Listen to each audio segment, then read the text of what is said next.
আসসালামু আলাইকুম। আচ্ছা, আজকে আমরা পড়ব ভেক্টরের ভেক্টর গুণ। এর আগে আমরা পড়েছি ভেক্টরের ডট প্রোডাক্ট। ডট প্রোডাক্ট কি ছিল? যদি দুইটা ভেক্টর a এবং b হয়, তাহলে a এর পরম মান b এর পরম মান এবং a এবং b এর মধ্যবর্তী কোণের কোসাইন। ঠিক আছে?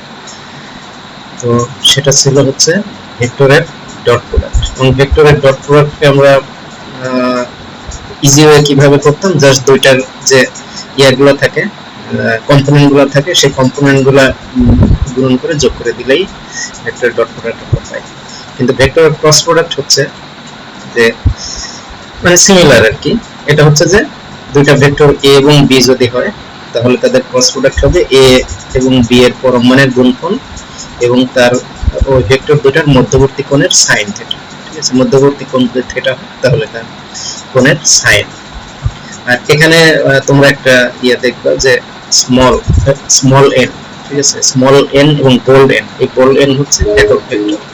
একক ভেক্টর হচ্ছে যে ওই যে দুটো ভেক্টর, ওই দুটো ভেক্টর তো একটা প্লেন তৈরি করবে, সেই প্লেনের লম্ব বরাবর একক ভেক্টর, সেটাই হচ্ছে সেই n। মানে ডট প্রোডাক্ট হয় আসলে হচ্ছে স্কেলার রাশি, আর ক্রস প্রোডাক্ট হচ্ছে ভেক্টর রাশি। ঠিক আছে? এই যে এখানে যে এনটা আছে, সেটা হচ্ছে ক্রস প্রোডাক্ট হচ্ছে ভেক্টর রাশি। ঠিক আছে? Dot product AB cos theta যেখানে হতো, সেখানে কিন্তু কোনো এই n ছিল না, এবং এবি sin থিটা এখানে হচ্ছে n থাকবে। আচ্ছা, যখন এই থিটার মান 0 থেকে পাই হয়, ঠিক আছে, মানে এই থিটার মান হচ্ছে 0 থেকে পাই হতে হবে। আচ্ছা, এটাকে আমরা ক্রস গুণন কেন বলি?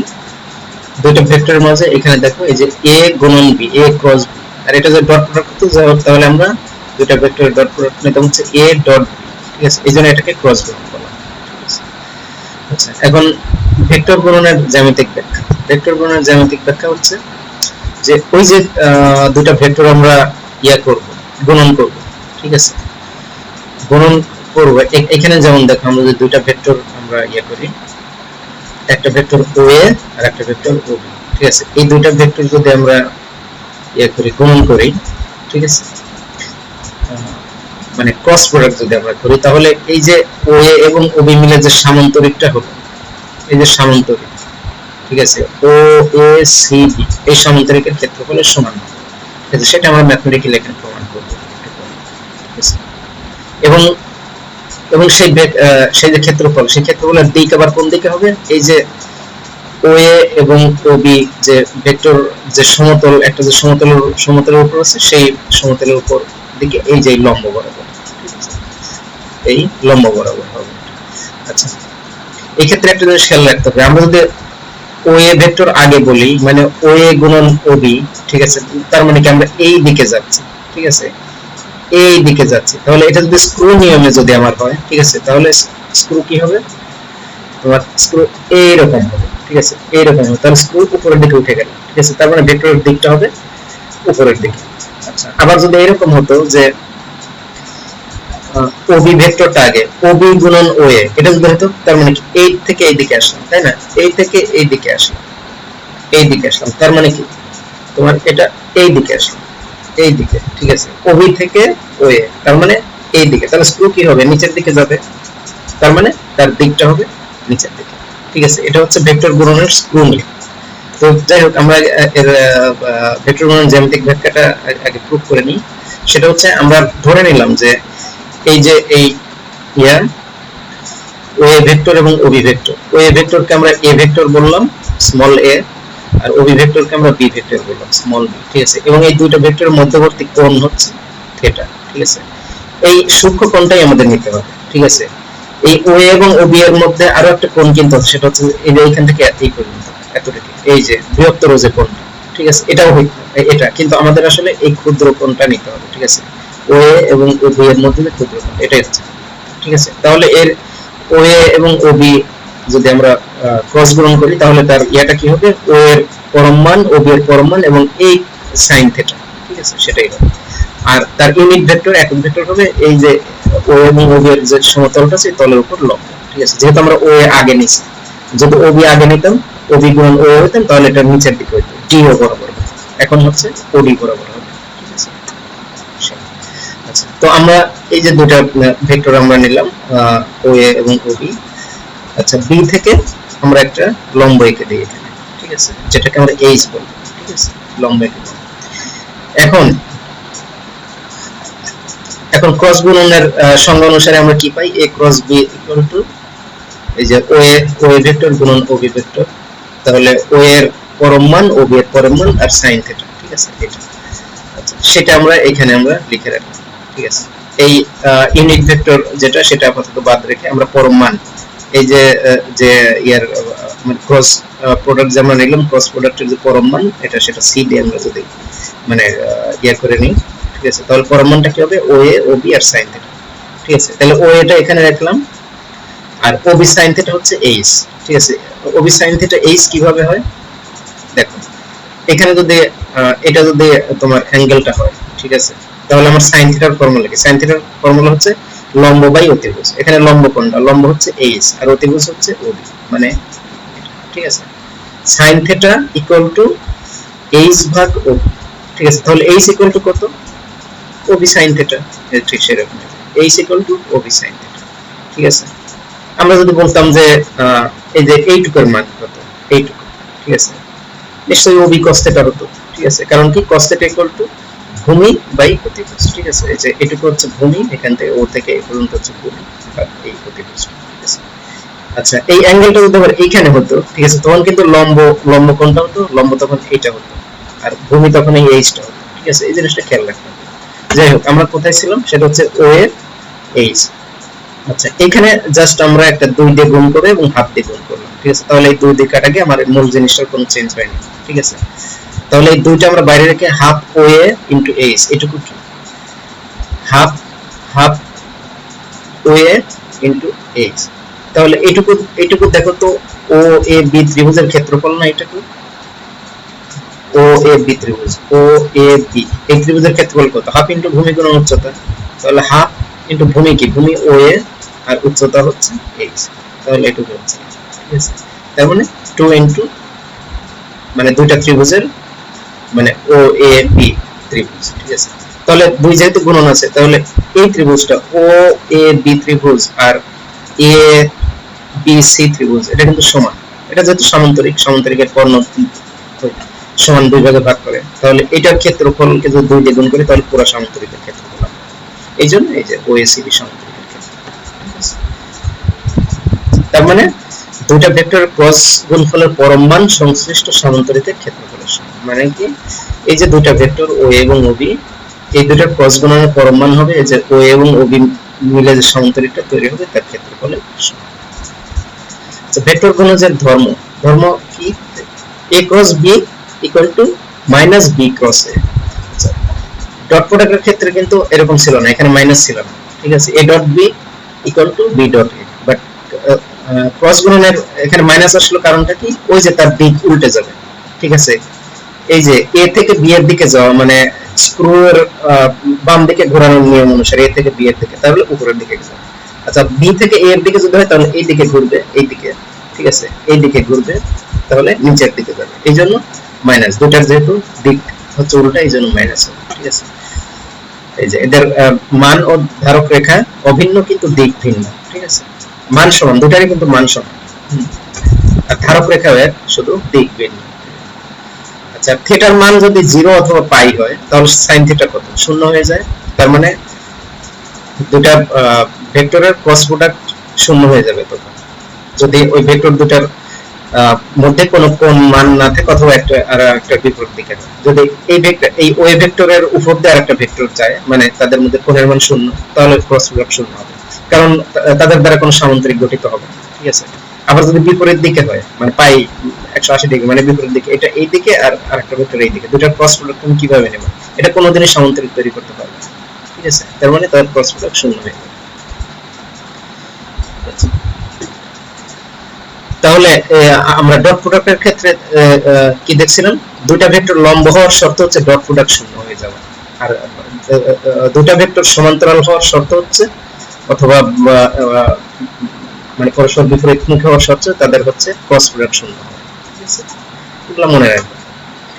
আচ্ছা, রেক্টেঙ্গুলার অ্যাক্সেস পদ্ধতিতে আমাদের কি রকম এটা দেখো, এখানে কিন্তু একটা এই যে অ্যারো দেওয়া আছে I J K, I J K, ঠিক আছে, I J K, I I cross I, মানে আই এর সাথে যদি আই আমি ক্রস ক্রস প্রোডাক্ট করি, ভেক্টর ভেক্টর গ্রহণ করি, তাহলে কি হবে, সেটা শূন্য হয়ে যাবে। কারণ কি, তাদের মধ্যে কোণের মান হচ্ছে 90 ডিগ্রি, সরি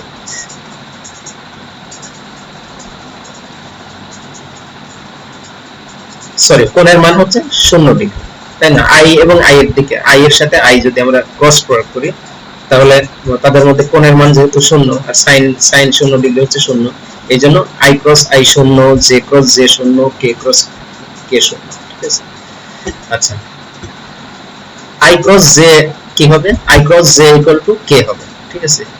কারণ এদের এদের হচ্ছে পরম মান 1 1 করে, আই এর মান 1, জে এর মান 1, ঠিক আছে। তাহলে 1 গুণন 1 1 থাকলো, আপনাদের দিক কোন দিকে হবে, ওই যে আই এবং জে জে মিলে যে প্লেনটা হলো তার লম্ব দিকে, ঠিক আছে। এক্স ওয়াই জেড অ্যাক্সিস তোমরা যখন চিন্তা করো তখন সেটা দেখবে, ঠিক আছে। আবার জে ক্রস আই কি হবে তাহলে, জে ক্রস আই, ঠিক আছে, I cross J, I cross J হচ্ছে স্ক্রু নিয়ম, ঠিক আছে, এই যে এরকম স্ক্রু নিয়ম, স্ক্রু নিয়ম, আই ক্রস জে, এদিকে আই, এদিকে জে, আর এদিকে কে, ঠিক আছে। তাহলে আই ক্রস জে মানে এই দিকে, ঠিক আছে, এই দিকে, তাহলে উপরের দিকে, তাহলে কে, আই ক্রস জে হচ্ছে কে, তাহলে জে ক্রস আই কি হবে, নিচের দিকে হবে, মানে মাইনাস কে হবে, ঠিক আছে। ঠিক সেরকমই কে ক্রস জে হবে minus I, I cross K হবে মাইনাস, আর আই ক্রস জে হবে কে, জে ক্রস কে হবে আই, আর কে ক্রস আই হবে জে, ঠিক আছে। এই যে এই নিয়মটা তোমরা এখানে দেখলে। আচ্ছা, ভেক্টর গুণজের প্রয়োগ আমরা দেখি, ঠিক আছে। আচ্ছা, একটা দরজা মনে করো আছে এখানে লাগানো, ঠিক আছে, এই যে এখান থেকে এই পর্যন্ত দরজা, ঠিক আছে। তুমি বলের দিক যদি এই দিকে হয়, ঠিক আছে, তাহলে একরকম জোরে ঘুরবে, এইদিকে গেলে আরেক রকম জোরে ঘুরবে, ঠিক আছে। মানে তোমার অ্যাঙ্গেলের উপর ডিপেন্ড করছে, তোমার বলের বলের দিক এই দিকে হলে, মানে এটা তো তার যে বিন্দুতে আমি বল প্রয়োগ করছি, এই বিন্দুর অবস্থান ভেক্টর মনে করো ওবি, ওবি ইকুয়াল টু আর, ঠিক আছে। তাহলে এদের মধ্যে অ্যাঙ্গেল কত, এই থিটা, ঠিক আছে। আবার যদি এই দিকে ইয়ে করতাম তাহলে থিটাটা আরো বড় হতো, ঠিক আছে। তার মানে এই বলটা পুরোটাই কাজে লাগবে। এটা যেহেতু এই দিকে আমি বলটা প্রয়োগ করছি, তোমরা প্র্যাকটিক্যালি করতে পারো, একটা দরজায় তুমি বল প্রয়োগ করে দেখো বিভিন্ন দিকে, ঠিক আছে, তাহলে তুমি সেম বল প্রয়োগ করার ফলে দরজাটা ঘুরাইতে পারো কিনা, ঠিক আছে, ঠিক আছে। সেটা তুমি কিভাবে ইয়ে করবে, সেটা মোমেন্ট দিয়ে, এখানে কিন্তু আর ফোর্স এর হিসাব হবে না, এখানে হচ্ছে মোমেন্টটা হচ্ছে হবে কার্যকরী। মনে করো যে এই ও বিন্দুতে একটা বস্তু লাগানো আছে, মানে দরজা, ঠিক আছে, দরজার এই মাথা, যার বলের দিক হচ্ছে এই দিকে, ঠিক আছে। তাহলে এই আর এবং এফ এর ক্রস প্রোডাক্ট কি হবে, আর এবং ক্রস এর প্রোডাক্ট, ক্রস প্রোডাক্ট সেটা হচ্ছে মোমেন্ট, এই যে মোমেন্ট ভেক্টর হবে যে এফ ক্রস আর, ঠিক আছে। তাহলে এফ ক্রস আর, এখানে যদি আমি একটা লম্ব এঁকে দিই, ঠিক আছে, যদি এটা লম্বর মতো দেখাচ্ছে না, এটা মনে হয় একটু কোণ ছোট হয়ে গেছে, এটা আমার মনে করো ওএনটা লম্ব এঁকে দিলাম, ঠিক আছে। লম্ব যদি এঁকে দিই, ঠিক আছে, তাহলে আর sin থিটা ইকুয়াল টু কত, আর sin থিটা ইকুয়াল টু, এটা যেহেতু এনবি, এনবিটা হবে ভূমি, যেহেতু অ্যাঙ্গেল আমার এইখানে, তাহলে এনবিটা ভূমি, আর এই ওএনটা হবে লম্ব, ঠিক আছে। তাহলে লম্বটা কি হবে, এই ওবি sin থিটা, মানে আর sin থিটা, এই যে আর sin থিটা, তার মানে এফ এবং আর sin থিটা, তার মানে এই বল এবং এই যে এফ ভেক্টরের উপর আর ভেক্টরের উল্লম্ব অংশ, এই যে উল্লম্ব ওএনটা হচ্ছে উল্লম্ব অংশ, এই আর ভেক্টরের উল্লম্ব অংশ, ঠিক আছে, এটা হচ্ছে মোমেন্ট। তো আমরা মোমেন্ট বের করার ক্ষেত্রে ভেক্টর গুণন আমরা গুণন পদ্ধতিতে বের করতে পারি। আচ্ছা, ভেক্টর গুণজকে মানে ক্রস প্রোডাক্টে আমরা দুটো অংশকের মাধ্যমে প্রকাশ করি। অংশক, অংশক মানে কি, ওই যে আই কম্পোনেন্ট, যে কম্পোনেন্ট, কে কম্পোনেন্ট, ওই ওই অংশকের মাধ্যমে প্রকাশ করি, ঠিক আছে। আই মনে করো একটা ভেক্টর এ এরকম আছে, a1i, a2j, a3k, আবার বি আরেকটা ভেক্টর আছে যেটা b1i, b2j প্লাস b3k এরকম আছে, ঠিক আছে। তাহলে আমরা তার ক্রস প্রোডাক্ট কিভাবে নেব, ক্রস প্রোডাক্ট এখানে a ক্রস b বাম পাশে এইভাবে লিখবো, আর এখানে তোমার এই যে a ভেক্টর, এটা হচ্ছে b ভেক্টর। এবার এবার প্রত্যেকটার সাথে প্রত্যেকটার ক্রস প্রোডাক্ট করো, তাহলে প্রথম টার্মটা এই a1i ক্রস b1i, সেটা কি হবে, যেহেতু i ক্রস i কি হবে, শূন্য হবে, এই জন্য প্রথম টার্মটা শূন্য হয়ে যাবে, ঠিক আছে। আচ্ছা, আবার এটার সাথে যদি আমি এটা গুণ করি, দেখো a1i ক্রস b2j, ঠিক আছে? তাহলে i ক্রস j কি হবে? a1 আর b2 আমি এখানে লিখে রাখলাম। i ক্রস j কি হবে? i ক্রস j হবে হচ্ছে k, ঠিক আছে? এই যে এটা শিখি, এই যে একটু আগেই আমরা যে দেখে আসলাম, এই যে i ক্রস j হচ্ছে k। আচ্ছা, তো তারপরে 3 নম্বর অংশটা i1 সরি a1 i এবং b3 k। তাহলে কি হবে? a1 আর b3 আমরা আগে এখানে লিখে নিলাম।